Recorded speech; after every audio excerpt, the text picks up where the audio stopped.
Free speech advocates and supporters of privacy rights have clashed in recent years over people's right to be forgotten online, meaning that they should be able to remove their digital traces from the internet.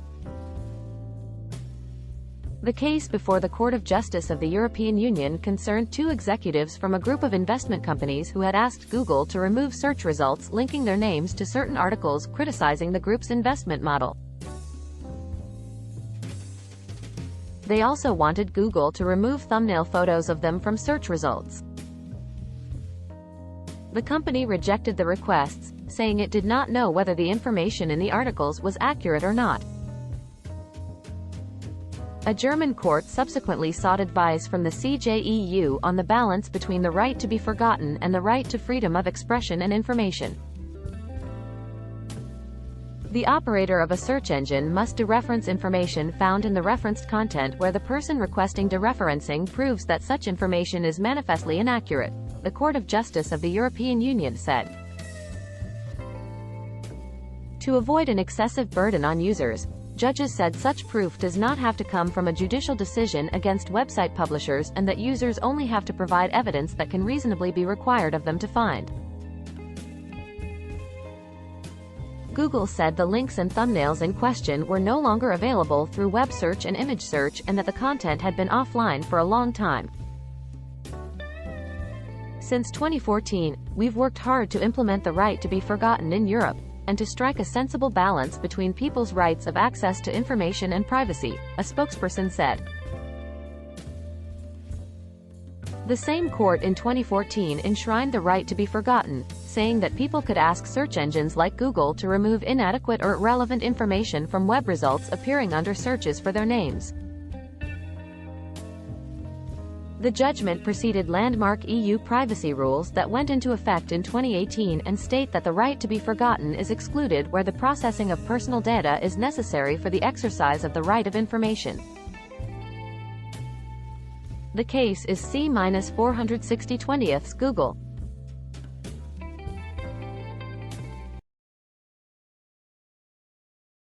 Croatia joins Europe's free travel zone, Romania and Bulgaria barred. But Bulgaria and Romania were kept out because of opposition led by Austria over concerns about unauthorized immigration. It will shorten the journey and the wait, thank God, driver Nenad Benic said as he queued to cross the Brgana border point from Croatia into Slovenia on Thursday. Romanian Prime Minister Nicolae Suca said he was disappointed and would apply to enter the zone again. We regret and honestly do not understand the inflexible position taken by Austria, he said. Bulgaria would also try again, its foreign minister said. Croatia got the go-ahead to become the zone's 27th member after tense talks between the bloc's interior ministers in Brussels.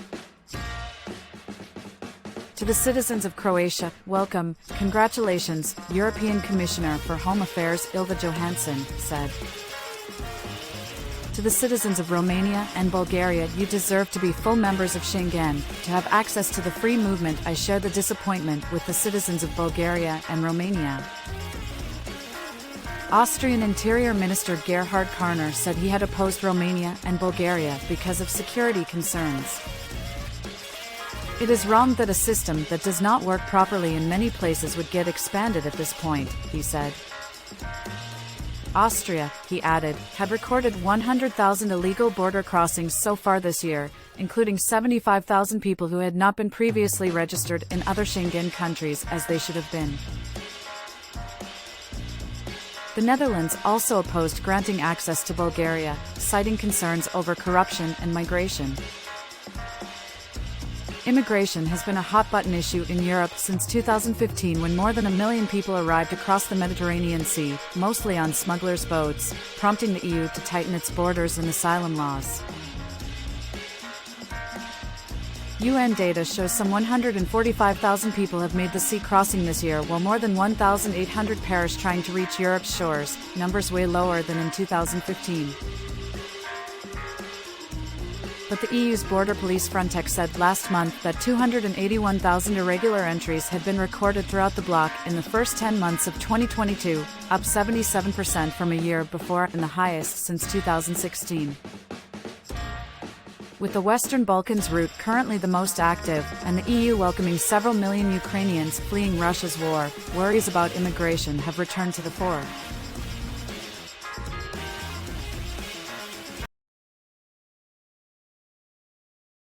German police set to make more arrests after coup plot thwarted. Investigators have said the group, many of whom were members of the Reichsbürger movement, planned to install aristocrat Heinrich XIII, Prinz Rus, as leader of a new state and found evidence that some members planned to storm the Bundestag and arrest lawmakers. Heinrich is a descendant of the royal house of Rus in the eastern state of Thuringia. Aged 71, he has been working as a real estate developer and was arrested in the financial capital Frankfurt on Wednesday. An Interior Ministry spokesperson said on Thursday the raids carried out the previous day were the most extensive, executive measures, against the Reichsbürger ever seen in Germany. On the security risk posed by the Reichsbürger, she added, "The potential danger remains high and the security authorities are monitoring the situation with great attention." 19 of the alleged plotters were remanded in custody on Wednesday, while another 6 were set to go before a judge on Thursday, prosecutors said. Many of the suspects are over 50, and they encompass right-wingers, Covid deniers and people who reject the modern German state. Holger Munch, head of the Federal Police Office, told broadcaster ARD on Thursday the number of suspects in the case now stood at 54, and that figure could rise. The discovery of the alleged plot came as a shock in one of Europe's most stable democracies and largest economy. "It's not really comprehensible. You hear about such plans from other countries, but for this to happen outside my front door," said Melanie Merle, who lives close to the apartment in the financial capital Frankfurt where Heinrich was arrested. "The government we have is not ideal but probably better than what they had planned," she laughed. Neither the House of Rus nor Heinrich's office responded to requests for comment. A former parliamentary lawmaker from the far-right Alternative for Germany was also among those detained, according to prosecutors. Prosecutors said the group was inspired by the deep state conspiracy theories of Germany's Reichsbürger and QAnon, whose advocates were among those arrested after the storming of the U.S. Capitol in January 2021. Members of the Reichsbürger do not recognize modern-day Germany and its borders as a legitimate state. Some are devoted to the old German Reich, under a monarchy, with some also sharing Nazi ideas and believing Germany is under military occupation. Police on Thursday searched the Wymansheil hunting lodge in Thuringia, said to belong to Heinrich. The deputy mayor of the town said local people had been sent a letter, telling them passports issued by German authorities were not valid. All citizens of Bad Lobenstein received a letter this past summer in which we were told that we were not German because our passports were not German, Andre Burkhardt told Reuters. We were then given the opportunity to apply for our German origin documents with the Rus administration. This of course provoked a huge outcry among the population, he added. Thuringia Interior Minister Georg Mayer singled out the AfD, which is in the state parliament, for becoming an interface for right-wing extremists and spreading what he called fantasies about toppling the state. People are scared, and the AfD takes advantage of that and offers simple solutions, said Mayer, who is from Chancellor Olaf Scholz's Social Democratic Party. The AfD in a statement on Wednesday condemned the far-right group's efforts and expressed confidence in the authorities' ability to bring clarity to the situation quickly and completely.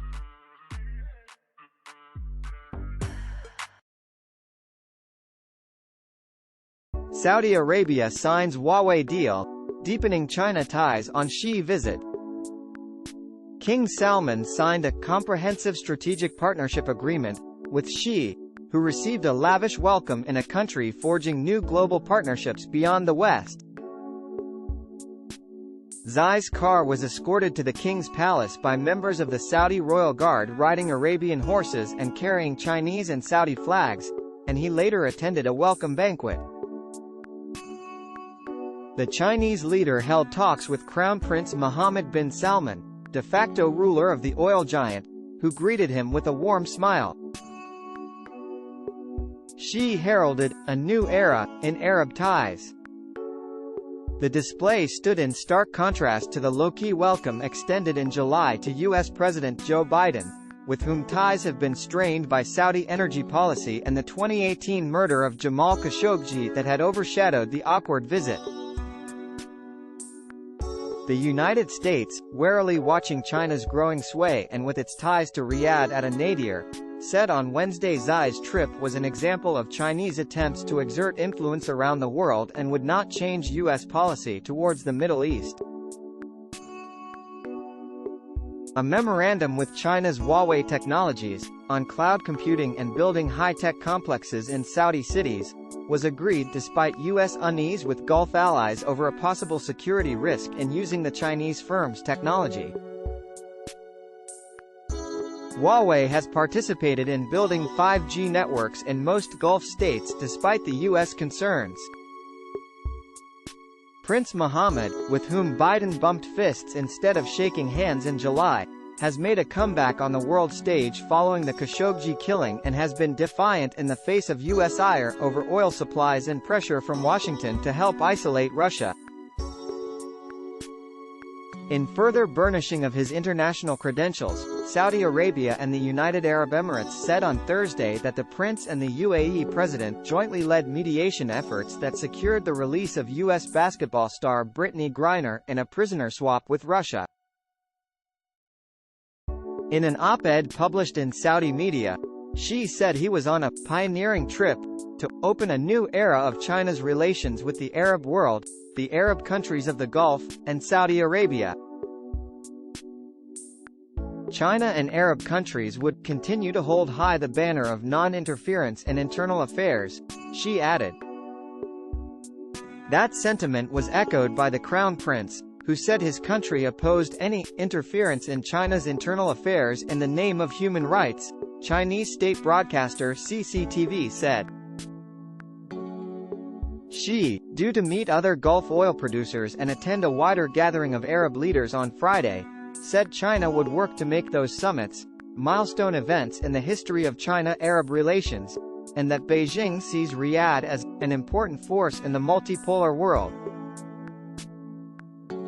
Saudi Arabia and other Gulf states like the United Arab Emirates have said that they would not choose sides between global powers and were diversifying partners to serve national economic and security interests. Trusted partner.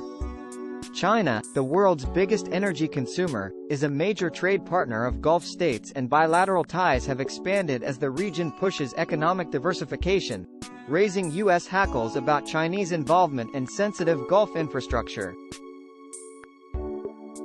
The Saudi energy minister on Wednesday said Riyadh would stay a trusted and reliable energy partner for Beijing, and the two would boost cooperation in energy supply chains by setting up a regional center in the kingdom for Chinese factories. Chinese and Saudi firms also signed 34 deals for investment in green energy, information technology, cloud services, transport, construction and other sectors, state news agency SPA reported. It gave no figures, but had earlier said the two countries would seal initial agreements worth $30 billion.